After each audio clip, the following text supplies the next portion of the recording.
Friends, मैं हूं कमला और स्वागत है आपका एक बार फिर से हमारे किचन में। आज मैं आपके साथ शेयर करने जा रही हूं बहुत ही इंस्टेंट और इजी बनने वाली रेसिपी।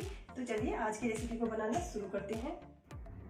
पास्ता या मैक्रोनी खाना हर किसी को बहुत ही पसंद होता है और जब आपको पता चलेगा कि इसे घर पे बनाना बहुत ही आसान है तो इसके खाने का मज़ा है वो दुगना हो जाएगा। आज मैं आपके लिए लेके आई हूँ बहुत ही स्पेशल और बहुत ही मज़ेदार रेसिपी।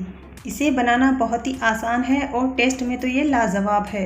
आप भी इस वेजिटेबल पास्ता की रेसिपी को ज़रूर ट्राई करें और अगर आपको ये रेसिपी पसंद आए तो प्लीज़ इसे लाइक और शेयर ज़रूर करें। वीडियो शुरू करने से पहले मेरी आपसे एक रिक्वेस्ट है कि अगर आप हमारे चैनल पर नए हैं और इसे अभी तक सब्सक्राइब नहीं किया है तो प्लीज़ हमारे चैनल को सब्सक्राइब कीजिएगा और बेल आइकन को प्रेस कीजिएगा ताकि हमारे आने वाली वीडियो की नोटिफिकेशन आप तक पहुँचती रहे। तो चलिए आज की रेसिपी शुरू करते हैं। वेजिटेबल पास्ता बनाने के लिए मैंने यहाँ पे क्या क्या सामान लिया है ये मैं आपको बता देती हूँ। 2 मीडियम साइज़ की प्याज लिए हैं मैंने यहाँ पे, 2 गाजर लिए हैं, थोड़ी सी बीन्स लिए हैं, 2 टमाटर लिए हैं मीडियम साइज़ के, 1 शिमला मिर्च है, 1 चीज़ स्लाइस ली है मैंने, 1 हरी मिर्च, 1 चम्मच लाल मिर्च पाउडर लिया है मैंने, आधा चम्मच हल्दी पाउडर लिया है, 1 चम्मच जीरा, 1 चम्मच यहाँ पे मैंने लहसुन लिया है जिसको इस तरह से बारीक कट कर लिया है मैंने। सब्जियों को अच्छे से धो के बारीक कट कर लेंगे हम। मैक्रोनी पास्ता बनाने के लिए मैंने इस कप से 2 कप पास्ता लिया है। यहाँ पे वजन से लें तो लगभग 200 ग्राम के बराबर है ये। मैक्रोनी पास्ता बनाने के लिए इस कप से मैंने 1 कप ऑयल लिया है जिसमें हम पास्ता बना के तैयार करेंगे। अब हम मैक्रोनी को बॉईल करेंगे जिसके लिए मैंने ये भगोना लिया है। इसमें लगभग 1 लीटर के बराबर पानी डाला है मैंने। यहाँ पे पानी को गर्म होने देते हैं अच्छे से।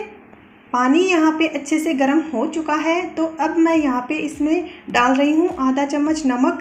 नमक यहाँ पे डालना बहुत ज़्यादा ज़रूरी है क्योंकि पास्ता है वो अंदर से फीके होते हैं। एक्चुअली में उनका खुद का कोई फ्लेवर नहीं होता है।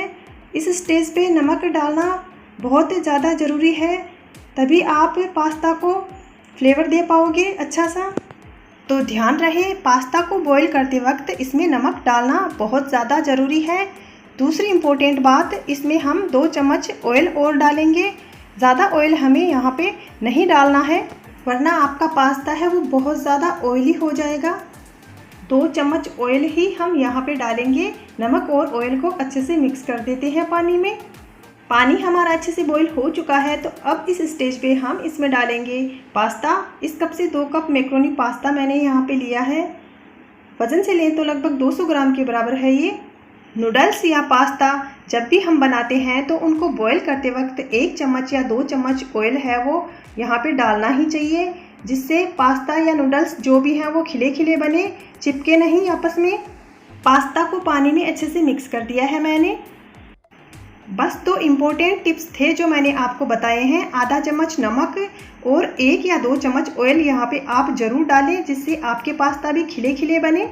बहुत ज़्यादा ऑयल हमें यहाँ पे नहीं डालना है, बस 1 या 2 चम्मच ही डालना है, नहीं तो बाद में जब हम मसाले इसमें डालेंगे तो पास्ता है वो मसालों को अच्छे से कोट नहीं कर पाएगा। अब हमारा पास्ता है वो बॉयल हो चुका है। देखिए जब भी इसको चम्मच से इस तरह से प्रेस कर रही हूँ तो ये टूट रहा है आसानी से। इसका मतलब ये हुआ कि हमारा पास्ता है वो बॉईल हो चुका है। बहुत ज़्यादा बॉईल हमें पास्ता को यहाँ पे नहीं करना है। तो अब हम गैस को कर देते हैं बंद और पास्ता को छलनी में छान लेते हैं।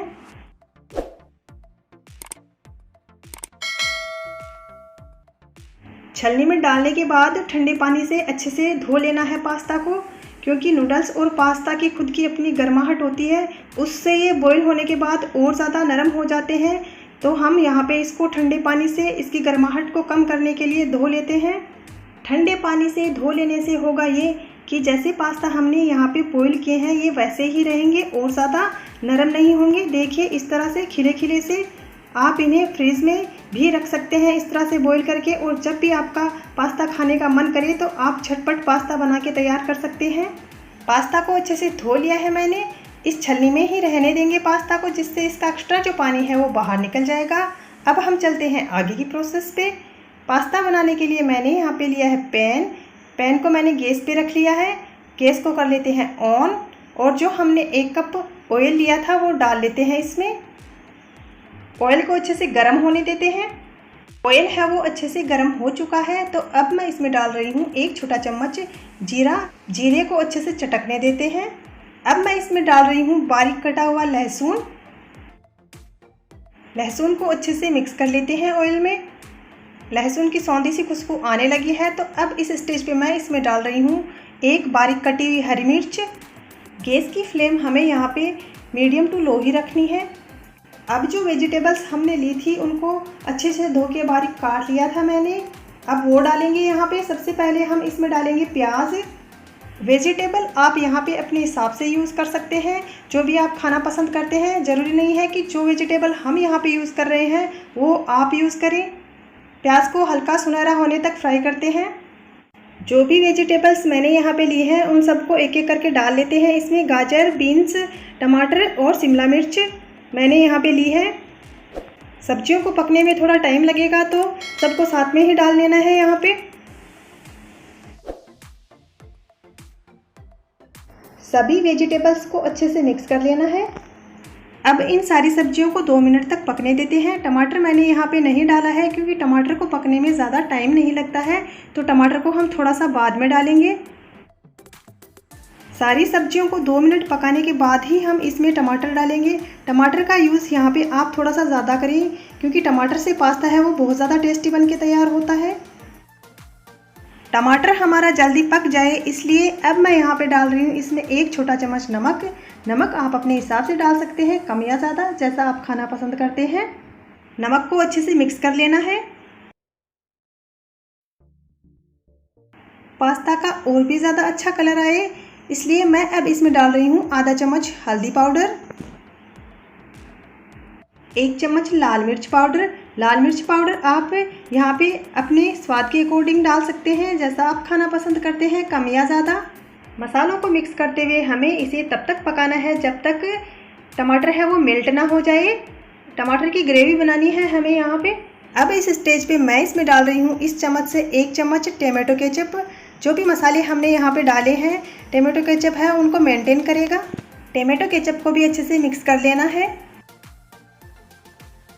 अब आप देख सकते हैं कि टमाटर की हल्की ग्रेवी है वो बन चुकी है और सब्जियां भी हमारी अच्छे से पक चुकी हैं। तो इस स्टेज पे अब हम इसमें डालेंगे मैक्रोनी पास्ता जो हमने बॉईल करके रखा हुआ है वो, या फिर आप जो कोई भी नॉर्मल वाला पास्ता यूज़ कर रहे हैं वो यहाँ पे हम डालेंगे। अब गैस की फ्लेम हमें यहाँ पे लो रखनी है। अब मैं इसमें डाल रही हूँ आधा चम्मच रेड चिली फ्लेक्स, जिसे आप घर पे आसानी से बना सकते हैं। आधा चम्मच ओरिगेनो डाल रही हूँ मैं इसमें, जो कि मार्केट में आसानी से मिल जाता है इस तरह के पाउच में।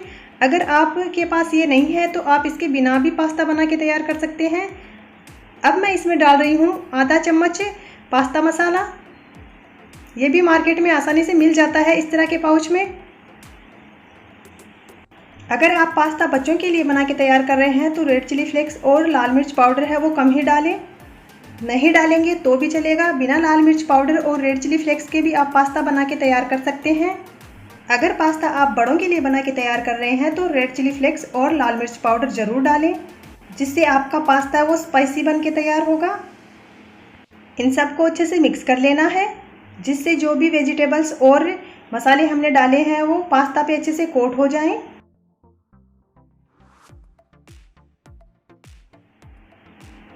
अब आप देख सकते हैं कि हमारा कलरफुल मैक्रोनी पास्ता है वो बनके तैयार है। पास्ता को और भी फ्लेवरफुल बनाने के लिए अब मैं इसमें डाल रही हूँ चीज़।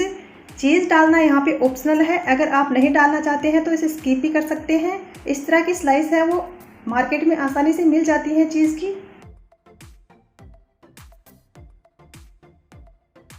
बहुत ज़्यादा नहीं डाली है मैंने चीज़, यहाँ पे सिर्फ 1 चीज़ की स्लाइस ही डाली है।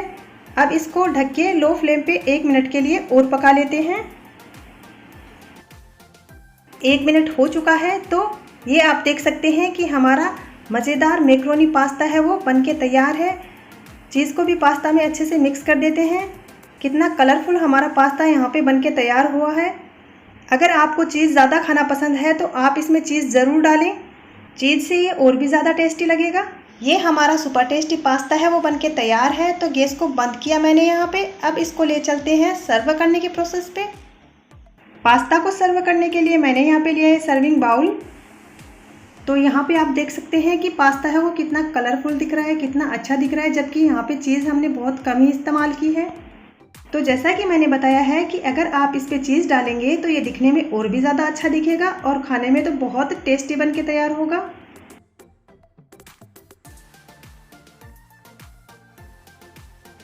तो फ्रेंड्स, आप भी इस वेजिटेबल पास्ता की रेसिपी को ज़रूर ट्राई करें। बहुत ही यमी बन के तैयार होता है ये पास्ता।